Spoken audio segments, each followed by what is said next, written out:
পবিত্র ঈদে মিলাদুন্নবী উপলক্ষে ধর্মপ্রাণ মুসল্লিদের যে আনন্দ র্যালি সেটি এই মুহূর্তে দেখতে পাচ্ছেন।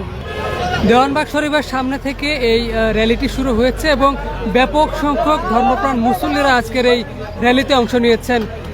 আজকে সারা দেশেই পালিত হচ্ছে ঈদে মিলাদুন্নবী, অর্থাৎ আমাদের মহানবী হযরত মুহাম্মদ সাল্লাল্লাহু আলাইহি সাল্লামের যে জন্মদিন সেটি পালন করছে ধর্মপ্রাণ মুসল্লিরা। অনেকের হাতেই ব্যানার ফেস্টুন নিয়ে তারা আজকে এখানে এসেছেন এবং নবী প্রেমের যে বার্তা সেটি তারা সারা বিশ্বে ছড়িয়ে দিচ্ছেন। অনেকের হাতে ব্যানার ফেস্টুন দেখা যাচ্ছে, নবী প্রেমের বার্তা নিয়ে তারা আজকের এই র্যালিতে অংশ নিয়েছে।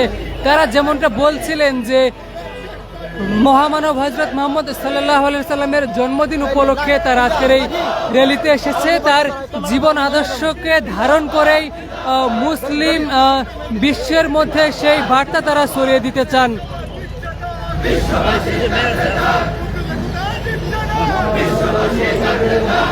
আপনাদের যদি একটু জানিয়ে রাখি, মহান মানবতার বার্তা নিয়ে হযরত মুহাম্মদ সাল্লাল্লাহু আলাইহি ওয়াসাল্লাম 570 খ্রিস্টাব্দের 12ই রবিউল আওয়াল তিনি মক্কার বিখ্যাত কুরাইশ বংশে জন্মগ্রহণ করেছিলেন।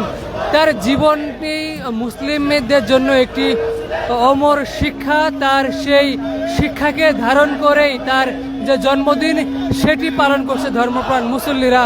সারা দেশে আজকের এই র্যালি পালন করা হচ্ছে।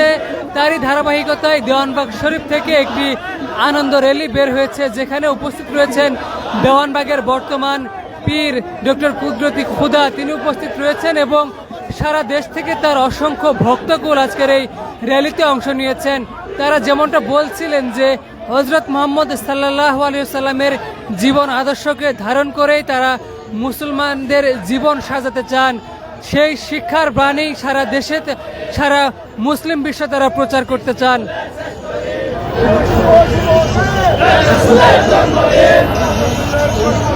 শুভ শুভ শুভ